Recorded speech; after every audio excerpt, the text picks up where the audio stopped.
اعوذ باللہ من الشیطان الرجیم بسم اللہ الرحمن الرحیم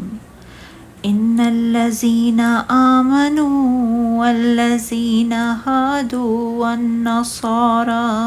والسابئین من آمن باللہ والیوم الآخر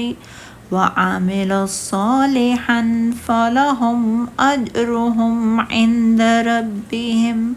ولا خوف علیہم ولا هم یحزنون۔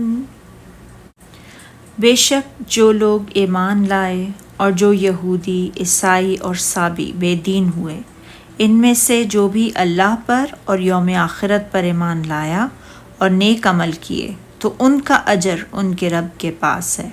نہ تو انہیں کوئی خوف ہوگا اور نہ وہ غمگین ہوں گے۔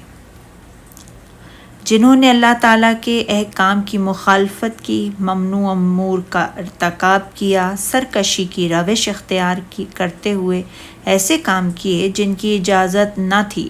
اپنے چال چلن کو بے حد خراب کر لیا، پھر ان جرائم کی پاداش میں انہیں سزا بھی دی گئی۔ ان لوگوں کا ذکر کرنے کے بعد اب اللہ تعالیٰ یہ بیان فرما رہا ہے کہ سابقہ امتوں میں سے جن لوگوں نے ایمان و عمل صالح اور نیکی و اطاعت کی راہ کو اختیار کیا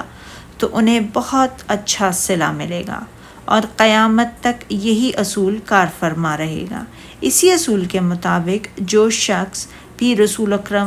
اکرم نبی امی صلی اللہ علیہ وآلہ وسلم کی پیروی کرے گا تو اسے ابدی سعادت و کامرانی نصیب ہوگی۔ مستقبل میں انہیں کوئی خوف نہیں ہوگا، نہ ماضی کے بارے میں انہیں کوئی ملال ہوگا۔ جیسے سورہ یونس میں اللہ تعالیٰ نے ارشاد فرمایا، آگاہ رہو، بے شک جو اللہ کے دوست ہیں ان کو نہ کچھ خوف ہوگا اور نہ وہ غمناک ہوں گے۔ اس طرح فرشتے مومنوں سے ان کی موت کے وقت کہتے ہیں، جیسے فرمان باری تعالیٰ ہے سورہ حمیم سجدہ میں،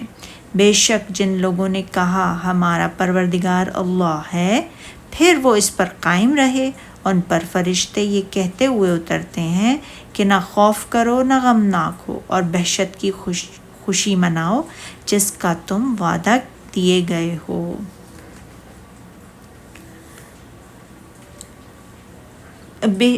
بے شک جو لوگ ایمان لائے اور جو یہودی، عیسائی اور سابی بے دین یا ستارہ پرست ہوئے، ان میں سے جو بھی اللہ پر اور یوم آخرت پر ایمان لایا اور نیک عمل کیے تو ان کا اجر ان کے رب کے پاس ہے، نہ تو انہیں کوئی خوف ہوگا اور نہ وہ غمگین ہوں گے۔ اور سورہ آل عمران میں جو ارشاد ہے اور جو شخص اسلام کے سوا کسی اور دین کا طالب ہوگا وہ اس سے ہرگز قبول نہیں کیا جائے گا، یہ ایسا شخص آخرت میں نقصان اٹھانے والوں میں ہوگا۔ اس فرمان کا مقصد رسول اللہ صلی اللہ علیہ وسلم کی بعثت کے بعد آنے والے ہر شخص کا صرف وہی طریقہ اور عمل قابل قبول ہوگا جو شریعت محمدی کے مطابق ہوگا۔ یہودی حضرت یعقوب علیہ السلام کے سب سے بڑے بیٹا یہودا کی طرف سے نسبت سے کہلائے گئے، اور نصاری انصار بنی اسرائیل کے اتباع اور فرما برداری حضرت عیسیٰ علیہ السلام کی تشریف آوری کے وقت تھے،